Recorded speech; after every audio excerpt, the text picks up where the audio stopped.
the result I think I was most shocked by this weekend. Liverpool winning 3-0 against Crystal Palace. Not because they won, but the way that they played. Mm-hmm. Jota is more like Timo Werner than Timo Werner himself. Literally. I like that. That was good. Yeah, he can't finish. He couldn't throw a ball into the ocean.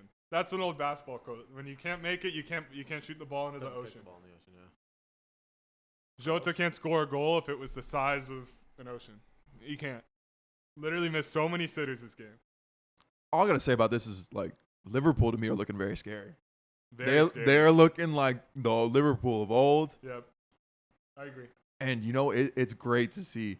I'm actually, like, kind of impressed now. The way that Chelsea slapped up Tottenham this week. The fact that Liverpool were able to, to get a draw against Chelsea. I mean, even though it was 10 men, they probably would have lost if Chelsea had 11. But that's looking like a good draw now.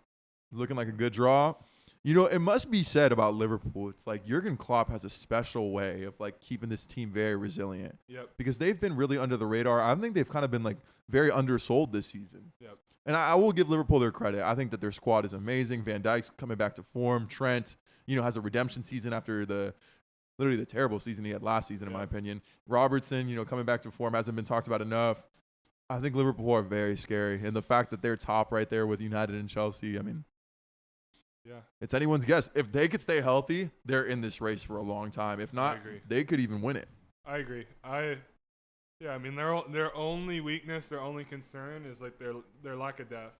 If they get any injury to that first 11, like, they're kind of in trouble. Especially, like, in the attack or the midfield. Well, no, I think if they lose Van Dijk, they're done. Van Dijk, I think, is, like, the most important player to that team. I think he'll stay healthy. I mean, hopefully. Don't want to wish an injury on anyone. I think it sucks because we know we've seen what Liverpool were like when Van Dijk got injured, and because they had so many other players injured, and they were just low on confidence. Everyone underperformed by like expected goals, expected assists. Liverpool as a team underperformed, and I think it's unfair because, like, if Arsenal's best player gets injured, I don't know who our best player is, but say it's like Partey or Saka, we see what happens. Or Tomiyasu. If Bruno Fernandes gets injured, we don't know what's going to happen, but that could be really bad for United. Very bad. Key players for key teams, and we know how important Van Dijk is to Liverpool, and we saw how important he was. It was just sad that he did get injured. But I think they have a lot of depth at center back now with Konate, and then Joe Gomez and Matip I actually really like. I like both of them.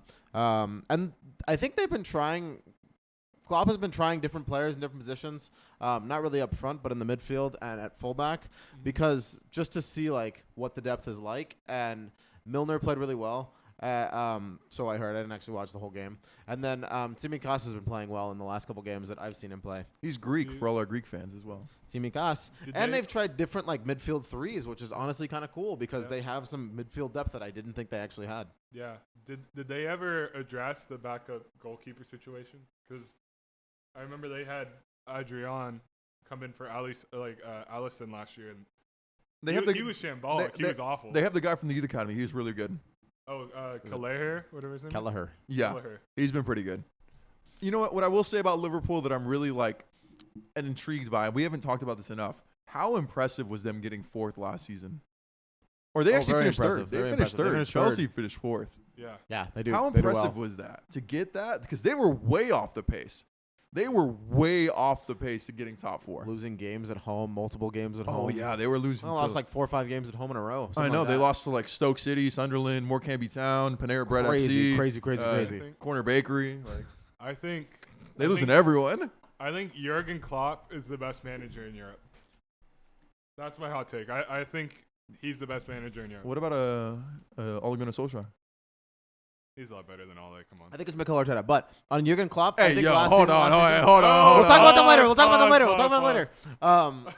My point about Jurgen, last season, people were saying that at Mainz, before he went to Dortmund, he had 2-3 really good seasons. I think it was 2. And then he had a really, really bad season. Or he had a really bad season then left. At Dortmund, he had those couple good seasons, 3-4 seasons, where they were really, really good. And then he had a really, really bad season or season and a half. And I think he's done really well to be really resilient because for the sake of his career, I think this was fantastic. And if they're really good this season, as they were toward the end of last season, I think they could challenge Chelsea for sure. Yep. last words on this game, honestly. Talking about Crystal Palace, my team that I've been trying to watch this season. Crystal Meth FC.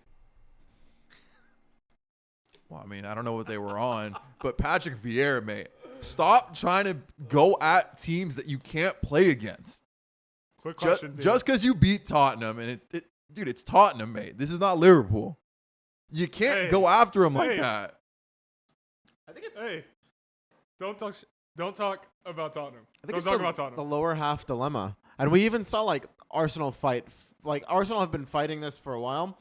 As a team, like Crystal Palace or Norwich or Arsenal last season, do you try to play against these teams, or do you sit back? Do you play like Burnley, and would results make you happy, or would kind of playing a little bit better make you happy? Because I think Palace have the quality to play a little bit better and not play like Burnley, but against teams like Liverpool, obviously it may not work. Against teams like City, it probably won't work. Teams like Chelsea, it probably won't work. Right. Mate, you literally play like Stoke City 2010.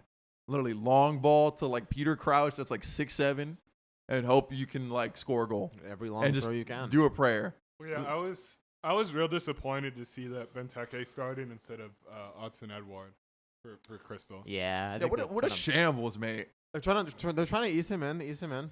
I guess so. I don't know, but real quick, Arteta or Vieira as your manager? If you had your choice. I still have to see Vieira because to my knowledge, Vieira is not a great manager, and I don't think hopefully he can do well at Crystal Palace, but we'll see. Slapped us up last weekend. Mikel Arteta can't manage anything.